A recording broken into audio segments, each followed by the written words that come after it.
Beaucoup. Et alors, pour la fin, j'ai demandé à André-Yves Portneuf de venir. André-Yves Portneuf est un prospectiviste, un chercheur. C'était le premier, m'a-t-il dit, le premier auteur du premier rapport sur l'immatériel en 1983. Donc, c'est vous dire s'il a une longueur d'avance sur nous. Sur la révolution de l'intelligence. Il a écrit de nombreux ouvrages sur le pari de l'intelligence, aux actes citoyens avec notre ami Hervé Siriès, qu'on connaît bien, sur les sentiers d'innovation aussi, beaucoup de choses. Et là, on lui a demandé en 20 minutes d'écouter tout ce qu'on a pu dire et puis de mettre ça, de nous rendre plus intelligents, de nous mettre ça dans une perspective, une hauteur de vue que lui sait faire. Et je voudrais juste, avant de lui laisser la parole, vous dire que dans le Monde du mercredi 25 avril 2012, une rubrique d'André-Yves Portneuf, et qui va tout à fait dans le thème de notre convention, puisqu'il disait il a repris une étude de la Wharton School qui disait que la performance boursière sur 15 ans des entreprises, où selon Fortune, il fait bon travailler, cette performance dépasse chaque année de 2 à 3% celle du marché. La satisfaction des salariés bénéficie à long terme aux actionnaires. En France, comme à Wall Street, l'establishment oppose un déni à un tel constat et croit antinomique, social et rentabilité. Voilà, donc on est vraiment dans le cœur de notre sujet. André-Yves, je vous laisse la parole. Si ça va marcher, voilà. Non. Voilà, la technique. J'ajouterais que l'entreprise Costco a publié des résultats il y a 5 ans qui étaient supérieurs à ceux qu'il avait annoncés, et Wall Street l'a sanctionné. Parce que Costco se permettait de réussir avec ses employés, en les payant 40% de plus que ce que faisait Walmart, en assurant 80% et non pas 40%, etc., etc. Il ne faut pas réussir avec ses employés, il faut réussir contre ses employés. Même si on perd contre ses employés, on est un grand manager. Voilà le credo. Bon. Maurice a prononcé les 3 mots qui me semblent essentiels, c'est vision, valeur, volonté. Mais d'abord, je paraphraserai la dernière dia. Il y a le dernier métro, il y a la dernière dia qui restera célèbre après cette séance. Alors, j'évoquerai ce qui est arrivé il y a 3 ans, je crois, à la fin de l'année, chez Mondial Assistance, qui s'est efforcé de garder ses plateformes en France. Et il y a eu une forte chute de neige tout à fait inattendue au mois de novembre. Les plateformes ont été saturées d'appels clients. Alors, il y avait 2 solutions. L'un, c'était de faire venir des intérimaires. Et il y en a une autre qui était inattendue. Le haut management est descendu aux plateformes. Et pendant 3 à 4 jours, des cadres supérieurs ont partagé l'expérience de la réalité vécue avec les petites mains, entre guillemets, des plateformes. Et ça a été évidemment un acquis d'expérience exceptionnel pour le cadre supérieur, le directeur technique qui était en train de réfléchir quelle relation téléphonique va devenir une relation SMS ou Internet. Bon, il a vécu la situation, il en a tiré des conclusions nettement plus chaudes et plus réalistes que les conclusions d'une étude papier. Bon, ça, c'est un exemple positif qui montre que la qualité, la chaleur des relations internes dans l'entreprise crée des relations de qualité avec les clients, ou dans ce cas-là, d'ailleurs, les clients des clients. Il y a quelques mois, j'ai passé une journée de colloque avec l'EN3S, c'est-à-dire l'École nationale supérieure de sécurité sociale de Saint-Étienne. Le thème, c'était les plateformes santé. Et le matin, j'ai entendu avec une certaine horreur quelqu'un de tout à fait convenable dire « Nous avons industrialisé la relation client ». Donc, industrialiser, ça veut dire tayloriser. On en était resté à l'industrie 1930. Vous comprenez? Les temps modernes de Chaplin. Il s'est peut-être passé quelques petites choses depuis 1930. Non, non, non, non, non. Industrialiser la relation client, donc nous étions forcés de tailoriser cette relation. Nous avons donc rédigé des scripts. Vous comprenez, mesdames, messieurs, ajouter ce personnage tout à fait convenable et représentatif d'un certain credo. Nous n'avons quand même pas envie que ces gens-là prennent des initiatives. Ces gens-là étant des médecins en particulier. Donc le médecin ne doit pas réagir intelligemment, il doit réagir en fonction de ce qui est écrit. Et c'est pour ça qu'à la fin de la conversation, on vous dit, alors que vous êtes furieux, et la société vous remercie pour la confiance que vous lui faites. Non, je ne vous fais pas confiance. Enfin, je vous fais confiance à vous en face de moi au téléphone, mais pas du tout à votre entreprise qui m'a fourré, m'a fait perdre 3 semaines. Bon, bien. Alors... Naturellement, dans l'après-midi, les choses dans ce colloque se sont arrangées parce que le N3S a présenté une étude faite sur la réalité de ces plateformes, comment ça marche, et comment ça marche en transgressant. Évidemment, on n'applique pas la règle, et c'est pour ça que ça marche. Et il y a une flopée d'études depuis 30 ans qui expliquent que les entreprises tayloriennes fonctionnent parce que sur le terrain, on interprète, on a du sens que n'ont pas peut-être les états-majors, et on fait en sorte que ça marche. Oui, c'est le coup d'épaule dans la plaque de bois pour que ça rentre dans le placard. Oui. Alors, j'ai prononcé le mot Taylor. Hervé Seyex, comme moi, et comme bien d'autres, par exemple Henry Mintzberg au Québec, Gilles, nous sommes furieux et épouvantés de constater une remontée du taylorisme, un retour en masse du taylorisme qui a été facilité. Vous avez parlé de notre rapport de 83, mais à ce moment-là, commençait la révolution conservatrice. Les Chicago Boys, dans la foulée de l'arrivée au pouvoir de Reagan et Thatcher, ont imposé une vision de la société, de l'entreprise et de l'homme complètement absurde, scientifiquement fausse, s'appuyant sur des affirmations fausses. Et l'affirmation la plus évidente, c'est que l'homme est un automate programmable. Nous sommes tous programmés pour essayer de maximiser notre profit. Notre profit se mesure en argent. Alors, ça ne correspond pas aux réalités, oui, mais ça permet de mettre des programmes simples dans des ordinateurs qui sortent des résultats clairs. Et l'objectif, naturellement, on est orienté client. Le client, c'est le chef ou c'est le client de notre société d'études. Il veut des résultats simples, clairs, intelligibles, qui se comprennent en un feuillet, même s'ils sont faux. Voilà. Bon. Et évidemment, à force de se moquer des réalités, on arrive au désastre. Alors, un journaliste, avant de publier la fameuse tribune dans Le Monde, me disait « Mais ça fait 20 ans qu'on dit ça, est-ce que ça vaut la peine encore de le dire ?» Oui, mais tant va la cruche à l'eau qu'enfin elle se casse. Et nous sommes maintenant arrivés au moment où elle est en train de se casser. Et en même temps, nous avons tout ce qu'il faut pour sauver la situation et construire notre renaissance de la France, de l'Europe, de nos entreprises. Mais pour ça, il faut reconnaître une réalité qui a été évoquée plusieurs fois. Nous sommes tous des êtres humains. Voilà. Même les clients, c'est des êtres humains. Même les employés, c'est des êtres humains. Alors, les êtres humains, qu'est-ce qu'ils désirent? Alors, j'évoque une étude sur les valeurs des Européens qui a l'avantage d'être faite tous les 8 ans depuis 1980. Je ne vais pas donner tous les résultats parce qu'autrement on y sera encore dans une semaine, mais et dans un an futurible publiera un excellent numéro là-dessus. Une question, qu'est-ce que c'est pour vous qu'un bon travail? Eh bien, les réponses sont claires. Pour les Français, un bon travail, c'est les 2 tiers des réponses, c'est être bien payé. Ça me semble assez réaliste.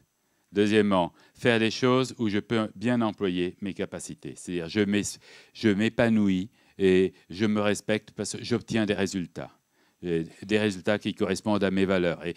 et ce qui a été dit ce matin, les Français considèrent en masse que leur entreprise utilise mal leurs compétences. Je crois 60 à peu près % des Français. En Allemagne, au contraire, la majorité des employés pensent que leur entreprise utilise bien leur capacité. Donc, perte de capacité et souffrance au travail, c'est évident. Et troisièmement, les Français, 2 tiers des Français veulent avoir des relations avec des gens intéressants, des gens qui les respectent, etc. C'est-à-dire qu'il y a à la fois la montée de l'individualisme et la montée du désir de lien social, et c'est cohérent, car toute société est constituée d'individus, et tout individu fait partie d'une société. On ne se sent bien que si on est avec des gens qui... Bon, et s'il y a des études sur les jeunes Européens, c'est la génération du « nous, moi ». L'important pour moi, c'est ma famille, mes amis, et ensuite mon épanouissement. Mais je ne peux pas m'épanouir si les miens ne s'épanouissent pas et ne vivent pas bien. Donc, on est dans une société solidaire. Et 30% des Français, 40% des Européens ajoutent un bon travail est un travail utile pour la société. D'où la contradiction entre une population qui a des aspirations éthiques et une organisation de l'économie dominée par le paradigme ultra-financier, je veux faire du profit à 3 mois et je gère la valeur en bourse de l'entreprise et non pas la valeur de l'entreprise, organisation humaine qui crée de la valeur pour ses membres, mais aussi pour la société et qui est faite pour exister dans 10 ans, dans 20 ans, dans 30 ans. Si l'entreprise est une valeur en bourse, eh bien, si je peux faire plus de profit en la tuant, je la tue. C'est évident. Et c'est ce qui se fait très souvent. L'un de mes étudiants en Suisse décrit son entreprise. Dans l'entreprise, tout marche très bien. On construit la chaîne de valeur jusqu'au client, jusqu'au fournisseur. Oui, seulement, me dit-il, depuis quelques années, la direction est purement financière à 3 mois. Donc, s'il y a une action qui a été lancée et qui va rapporter l'an prochain avec des clients et des fournisseurs intéressants, mais qui coûte dans les 3 mois, eh bien, on va arrêter cette action en mécontentant durablement et des clients importants et des fournisseurs importants. Mais dans 3 mois, l'action en bourse va remonter. Quand on gère que le présent, on n'a pas d'avenir. C'est une évidence. Alors, pour conclure, il faut réfléchir à comment on crée de la valeur. Vous avez évoqué notre rapport sur l'immatériel. Il faut se dire que la valeur est toujours subjective. Les coûts sont objectifs. Si je dépense de l'argent pour produire ça, c'est objectif. Mais si ça n'intéresse personne, eh bien, ce sera un coût, mais ça n'aura aucune valeur. C'est le regard de l'utilisateur potentiel qui donne de la valeur à ce que nous faisons. Donc tout est effectivement dans la relation, notre capacité à démontrer à quelqu'un que ceci vaut de la valeur et méritera qu'il consacre quelque chose à ça, qui me paye par exemple, ou qui me paye autrement qu'avec de l'argent. Et donc, il faut se dire que le travail qui crée de la valeur, ce n'est pas ce que l'on mesure d'ordinaire, c'est-à-dire les diplômes. Le savoir-faire ne sert à rien. On n'est pas dans une société de la connaissance. Le savoir-faire ne sert à rien s'il n'y a pas le vouloir-faire. Et une étude de Forrester, en 2010, faite aux États-Unis et en Europe, montrait que 45% des cadres n'étaient pas prêts à recommander leur entreprise à leurs familiers, à leurs familles, à leurs amis, ni comme lieu de travail, ni comme fournisseur de services ou de produits. C'est-à-dire que près de la moitié des cadres seraient prêts, dans les grandes organisations, pas les petites sans doute, à désavouer leur entreprise. Donc le savoir-faire peut être acquis, le vouloir-faire n'est pas acquis, et enfin savoir-faire et vouloir-faire ne servent encore à rien si je ne suis pas capable de construire une relation avec l'autre. L'autre, c'est les autres personnes de l'entreprise. Une entreprise, qu'on le veuille ou pas, est un système d'interaction, comme une société est un système d'interaction. Donc tout ça, ce sont des flux. Plus on met de cloisons dans les entreprises, d'ailleurs, plus on détruit leur capacité à créer de la valeur. Et toutes nos entreprises, nos grandes entreprises et nos grandes organisations sont organisées en silos, donc toutes détruisent de l'intelligence collective en la rendant moins collective. Quand le front office est séparé de l'arrière, eh bien, catastrophe. Et puis, la relation avec le client, bien évidemment. Si je ne peux pas... Il y a 3 conditions pour qu'une transaction s'établisse et crée de la valeur. La première, et on en a parlé, c'est la communication. Et la communication, effectivement, ce n'est pas « j'envoie un message », c'est je réussis à me faire comprendre, donc je dialogue, je parle dans le connu de l'autre et non pas dans mon langage de technicien. Bon, communication. Deuxièmement, confiance. Et on a parlé beaucoup de méfiance, et c'est dramatique. Mon ami Hervé Seriex vient de sortir 2 livres sur la confiance. C'est absolument essentiel. La confiance est la base du commerce. La monnaie fiduciaire, fiducia, en italien, c'est la confiance. Si on n'a pas confiance, l'économie se désagrège et nous sommes dans une société où la méfiance monte parce que, comme l'a dit l'ancien PDG de Sanofi, de Hayek, on a joué au poker menteur, on a raconté des conneries aux gens et attention, ajoute-t-il, la Tunisie, ça n'arrive pas qu'aux autres. Argument intéressant à ressortir pour éclairer, humaniser un certain nombre de nos dirigeants économiques, politiques et autres. La Tunisie, ça n'arrive pas qu'aux autres. Et Kodak, 1 an avant de commencer à mourir, ne s'était jamais aussi bien porté. Car quelqu'un a dit, dans nos entreprises, on innove. Non, on innove de moins en moins actuellement. Et récemment, je parlais avec le numéro 3 d'un très grand groupe textile et cosmétique, qui me disait, j'ai essayé de proposer une innovation utilisant Internet. On m'a répondu, pourquoi voulez-vous qu'on s'emmerde à innover alors qu'on n'a jamais fait un aussi bon chiffre d'affaires? On vend très bien, on fait de très bons bénéfices, on se porte très bien, on n'a pas besoin d'innover. Voilà. Et donc, réponse, attention, Kodak en 2001 était au sommet de ces résultats et les observateurs uniquement financiers et pas s'intéressant pas aux facteurs immatériels voyaient en Kodak une entreprise très florissante. En 2001, ses bénéfices étaient divisés par 20 et 10 ans après, 11 ans après, dépôt de bilan. Alors, communication, confiance et troisièmement, émotion. L'émotion qu'on a évoquée beaucoup. Je rappelle ce qu'explique le portugo-américain Damasio qui a écrit l'erreur, la faute de Descartes. Damasio explique qu'il y a toujours une émotion qui est associée à toute décision. Donc, si on veut que le client prenne des décisions, il faut qu'il ait une émotion, positive ou négative, mais il faut qu'il ait une émotion. Et là encore, les Chicago Boys nous ont infligé une vision froide de l'économie. Comme dit Edgar Morin, derrière l'économie, il y a du sang et des passions. Nous sommes des êtres humains, encore une fois. Alors, ne cessons de nous payer de mots, car ça crée d'autres mots, MOTS. L'entreprise centrée client. Nous sommes centrés client, pas du tout. Et il ne faut pas être centré client, il faut être centré humain. Parce que d'un côté, on dit l'entreprise est centrée client, et d'autre part, on fait une entreprise unijambiste. Et unijambiste, c'est-à-dire s'appuyant uniquement sur l'actionnaire. Et une entreprise unijambiste est bancale. Et bancale, vicieuse et vouée à disparaître.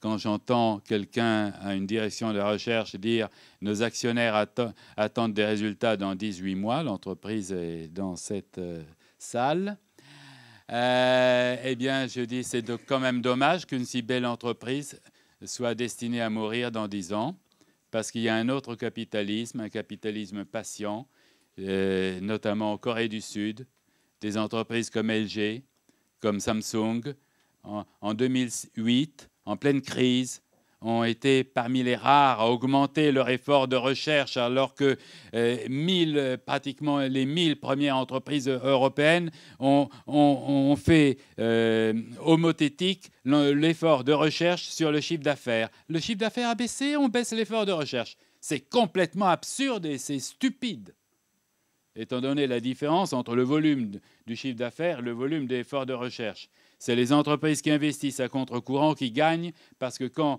le marché repart, elles raflent le marché.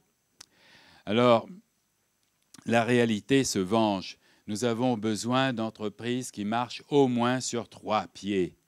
L'actionnaire, car sans actionnaire, s'il n'y a plus de capital, l'entreprise crève tout de suite. Le client, parce que sans client, l'entreprise crève rapidement. Mais ambiguïté, il faut s'occuper aussi du client qui ne peut pas s'exprimer, comme a dit Maurice tout à l'heure, et notamment, pas seulement le client qui ne réclame pas, mais le client qui n'existe pas encore. Kodak s'est tué parce qu'il a interrogé de très près 40 000 clients du passé et pas les clients de l'avenir, qui ne pouvaient pas donner leur avis sur le numérique puisqu'ils ne le connaissaient pas. Bon, donc il y a 2 façons de tuer son entreprise. La façon vulgaire, ne pas écouter ses clients, et la façon très élégante de coller aux attentes de ses clients actuels uniquement et de ne pas préparer l'avenir. Mais pour préparer l'avenir, il faut s'appuyer sur la 3e jambe de l'entreprise, le personnel, et la totalité du personnel, pas seulement les cadres supérieurs, les grandes têtes, ceux qui, comme moi, ont fait un doctorat et sciences qui ne veut plus rien dire parce qu'il y a prescription après 40 ans. Ah oui, mais ils sont sortis de telles promotions, donc c'est des gens brillants. Oui, ils étaient brillants à 18 ans. Et 30 ans après, bon, enfin, on est l'année de l'autisme, donc, comme dirait Hervé Sayac, s'il faut être indulgent, il faut faire un effort pour l'École nationale d'autisme et quelques autres. Oui, il faut... Si les salariés ne voient plus le sens du travail, alors que le travail aujourd'hui ne se mesure plus en heures, il n'a plus lieu pendant les heures de travail et sur le lieu de travail, qu'on demande, y compris aux ouvriers, de faire de la qualité, donc c'est vrai depuis 30 ans, eh bien, on se met à penser. Et quand on pense en dehors des lieux de travail, parce que c'est là qu'on est le plus emmerdé par l'urgence, on n'a pas de temps, etc., etc. On fait du reporting. Et donc, comme m'expliquait un médecin du travail il y a 20 ans, dans une usine de petits pois à Caen, 3 ouvrières étaient venues lui dire « Docteur, on est embêté parce qu'avant, nous réglions toute notre vie familiale, qu'est-ce qu'on doit acheter pour notre imbécile de mari, etc. Sur la chaîne, pendant qu'on remplissait les boîtes avec des petits pois. Maintenant, le dimanche, en famille, on se prend à réfléchir à comment faire mieux. Seulement une entreprise qui n'est pas capable de donner envie à l'ensemble de son personnel de réfléchir le dimanche à comment faire mieux est condamnée, parce qu'elle sera balayée par d'autres entreprises plus efficaces et plus capables de donner du sens au fait qu'on consacre du temps de vie au temps de travail. Et avec le numérique, ça envahit encore plus le temps privé, mais on parle de nouveau management. Dans les années 20, les frères Michelin ont établi un système de collecte d'idées incitant le personnel à donner des idées, qui fait que actuellement, un employé sur 3 chez Michelin donne une idée chaque année, et une idée sur 2 est appliquée dans les 12 mois, et ça rapporte beaucoup d'efficacité au travail et plus de chiffre d'affaires. Et ça fait plus d'un demi-siècle que ce nouveau style de management existe dans cette PME qui s'appelle Michelin, et ça marche. Et on pourrait donner beaucoup d'autres exemples. Alors, cessons de nous occuper des procédures. Ne confondons pas les procédures avec les processus. les entreprises qui sont arquées sur les procédures, obsédées par les procédures, gèrent les apparences, mais ne gèrent pas la réalité. Et les réalités, quand on se moque d'elles, se vengent. Nous sommes arrivés à ce point. Nous ne pouvons plus nous permettre de gérer les apparences si nous voulons nous construire un avenir. À nous de décider et de faire comprendre aussi. Il faut aussi de la pédagogie vis-à-vis de ces directions et même vis-à-vis de ces actionnaires. Il faut expliquer aux uns et aux autres qu'il faut marcher au moins sur 3 jambes pour aller loin. Alors, est-ce qu'on veut aller loin ou est-ce qu'on veut aller vers l'effondrement? Car on me dit ce que, paraît-il, Chirac avait dit à Francis Maire qu'il avait alerté sur la dette. Francis Maire s'est entendu répondre « Oui, mais ça dure depuis si longtemps. » Oui, ça dure depuis si longtemps qu'on va vers l'abîme, qu'on va finir par tomber dedans. Or, ce serait très enrageant parce que nous sommes le continent de la diversité. Aucun continent ne peut se prévaloir d'avoir autant de diversité culturelle dans la paix grâce à la tolérance qui s'est instituée depuis la fin de la guerre. Nous sommes le continent le mieux placé pour être créatif et pour devenir le leader de la créativité et de l'innovation. L'innovation pas seulement technique, l'innovation globale, car l'innovation est globale ou n'est pas. Autrement, il y a des petites améliorations, mais il faut une innovation qui englobe aussi l'organisation de nos structures et de notre société et de nos sociétés. Et nous avons tout ce qu'il faut pour le faire. Ce serait dommage de le gâcher. Voilà, merci beaucoup. Merci.